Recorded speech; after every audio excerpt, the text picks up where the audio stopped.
Hello, my name is Dr. Katherine Baumgarten. I'm the Medical Director for Infection Prevention at Ochsner Health in New Orleans and in the Louisiana and Mississippi region. I've been practicing in infectious disease for a number of years and also have been practicing preventing infection in our hospitals for years as well. Our role has been to also head up the response to COVID. Since January, we've been working on it at Ochsner, and we work in partnership to be sure that we are preventing COVID in both our patients and our employees. I'd like to introduce my diet partner. This is Beth Ann. Hi, I'm Beth Ann Lambert. I am an epidemiologist with a background in public health, but for the last 6 years, I've been an infection preventionist in healthcare. I've been at Ochsner and have been part of the COVID response team and working with Dr. Baumgarten and others in the organization to also provide consults to community members on how to safely return post-shutdown. So Beth Ann and I have both been working with Loyola in particular and have partnered with them. We have performed multiple walkthroughs of the Loyola campus.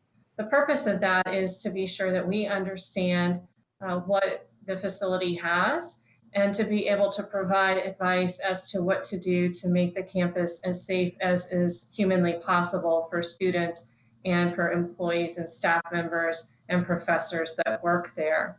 We have a multidisciplinary team and we go and visit every building to look at what things we can do to make it safe.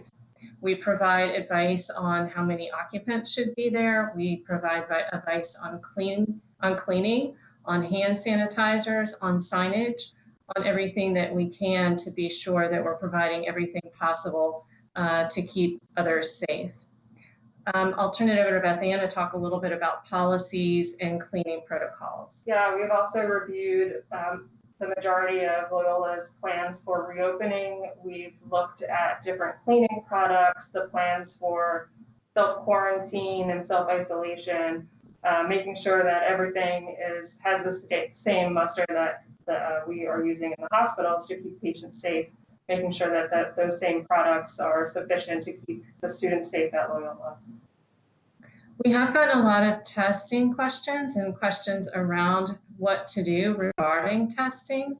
There have been some questions about should we test every student when they come back to campus. We have not been advocates of doing that.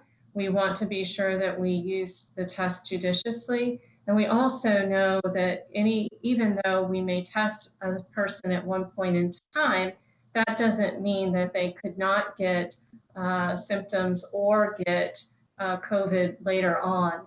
Once somebody is exposed, there's an incubation period of at least 14 days in which that person could develop infection. What the testing is looking at when we do a swab is it's looking for virus particles at one point in time, at the time that we collect that test. So it doesn't mean that in a few days, if we repeated it, that the test could not be positive. Once somebody is exposed, it takes that 14 days sometimes for people to develop COVID, and that can vary from person to person. Usually it's about 5 days that people will develop COVID, but that can vary. So we will be offering testing to those that develop symptoms and of course acting on that. That testing will be in partnership with Ochsner, and there will be the availability of providing that test on campus for Loyola students when necessary. We have not advised that we test asymptomatic contacts, but we do advise that anybody that has had close contact with somebody that has been exposed to be quarantined for 14 days to be sure they do not develop any symptoms. A close contact is defined as somebody that's within 6 feet of a person for more than 15 minutes by the CDC. So we are taking measures to try to prevent close contacts from happening in the classrooms and in areas of the campus where the students may be in class or in dining or in that sort of environment. In terms of what we will be doing in the future, we will continue to be available to Loyola and providing support for them along the way. So if there are concerns, we're available to help with those questions, address those concerns as quickly as possible, and be sure that the students and faculty are safe there. Thank you for your time today. We appreciate it. Thank you.